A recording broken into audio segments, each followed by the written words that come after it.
Everyone, welcome back to my channel Pramila Mukherjee blog চ্যানেলে তোমাদের জানাই অনেক অনেক স্বাগত। আশা করি তোমরা সবাই ভালো আছো, আমিও ভালো আছি। আর ব্লগটা শুরু করলাম সকালবেলা থেকে। তো শুনতেই পাচ্ছ মন্দিরে কীর্তন হচ্ছে, মানে এই সকালবেলায় পাঠ হয়। তো যাই হোক, তো আমার পুজো দেয়া কমপ্লিট, স্নান টান সেরে তো এবার যাচ্ছি রান্নাঘরে। চলো, রোজকার মতো প্রত্যেকটা কাজ যেভাবে শেয়ার করি সেরকমই, তো দেখতে থাকো ব্লগটা। রোজকার মতো রান্নাঘরে চলে এসেছি। আর ঝিঙে আলুর তরকারি করব আর লাউ দিয়ে ডাল করব। এই গরমে লাউ ডালটাই বেশি ভালো। আর আলু পেঁয়াজ ভাজবো, ভাত বসিয়ে দিয়েছি। তরকারি কটাও ঝটপট করে এর মাঝে কেটে নিয়েছি, আলু ভাজা এইসব যা যা করবো সেটার। আর তো এবার আদা জিরে কাঁচা লঙ্কাটা বেটে নেবো। এখন একটুখানি তেল দিলাম, আমি ডালটা ফোড়ন দিয়ে দেবো। আমার ডালটা সেদ্ধ করে, লাউ ডাল যেটা করছি ওটা আমার সেদ্ধ করা হয়ে গেছে। তো সেটা এবার যথারীতি ফোড়ন দেবো। তো শুকনো লঙ্কা দিয়েছি, আর দেবো হচ্ছে তেজপাতা, আর দেবো হচ্ছে গোটা জিরে, আর দিচ্ছি হিং ফোড়ন দিলে একটা সুন্দর গন্ধ হয়। তো সেই হিং ফোড়নটা দেবো। আগে এটাকে ভালো করে ভেজে নিই, দিয়ে তারপরে আরও মশলা দেবো এর সাথে।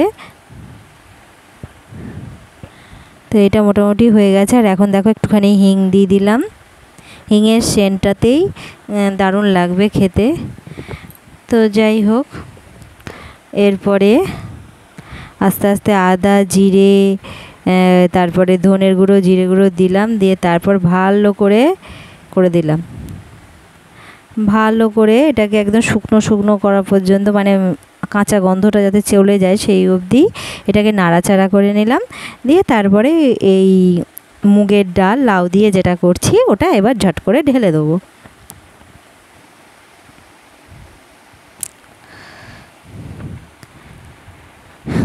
দিয়ে আমি আজকে যে হিং দিয়ে ডালটা, মানে লাউ ডালটা দারুণ করে বানাবো।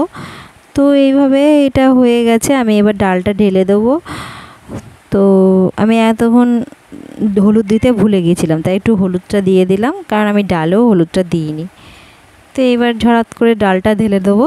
তো এই দেখো, ডালটা ঢেলেও দিয়েছি, দিয়ে একটু নাড়াচাড়া করে নিই। আর আমার লাউগুলো বেশ সুন্দর সেদ্ধ হয়ে গেছে, মুগের ডাল দিয়ে লাউ দিয়ে করছি তো।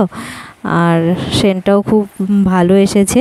তোমরা নিশ্চয়ই তো আর পাচ্ছ না, আমি পাচ্ছি, তো তোমাদেরকে পৌঁছে দিচ্ছি সেন্টটা কোনোভাবে। যাই হোক, তো ইয়ার কি করলাম, তোমাদের সাথে একটুখানি মজা করলাম। তো ঘি ঢেলে দিলাম, তো ঘি দিয়ে দিলাম। তো ডালটা রেডি, লাউ দিয়ে ডাল আমার রেডি হয়ে গেছে।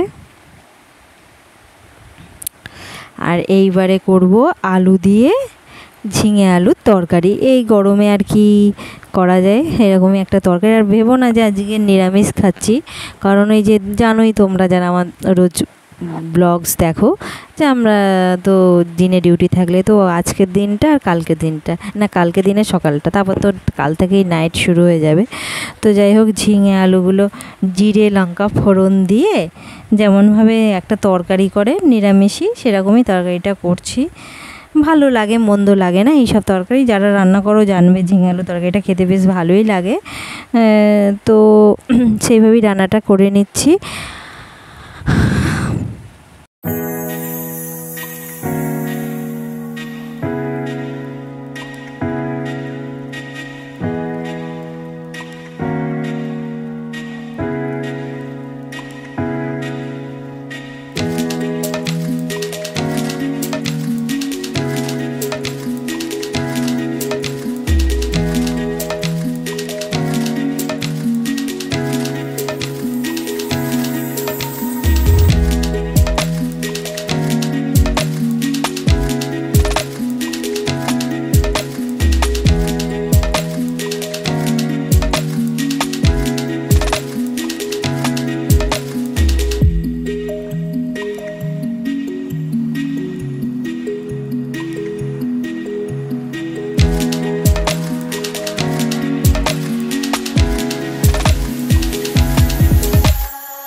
রান্না বান্না কমপ্লিট হয়ে গেছে, লাউ ডাল, আর এটাই আজকের মূল আকর্ষণ।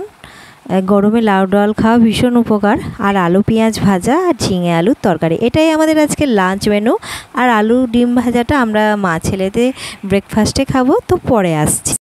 তো রান্না বান্না খাওয়া দাওয়া তো তোমাদের সেই সকালবেলায় দেখালাম, আর এখন দুপুর হয়ে গেছে আর খাওয়া দাওয়া কমপ্লিট হয়ে গেছে। তো এই গরমের মধ্যে এরকম ডালটা খাওয়াটা খুবই, লাউ ডালটা এরকম খাওয়া খুবই উপকার শরীরের পক্ষে।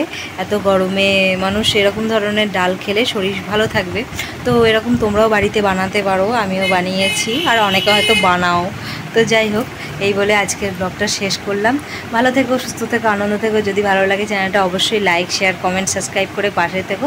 তো আজকের মতো টাটা, নেক্সট ব্লগে দেখা হচ্ছে।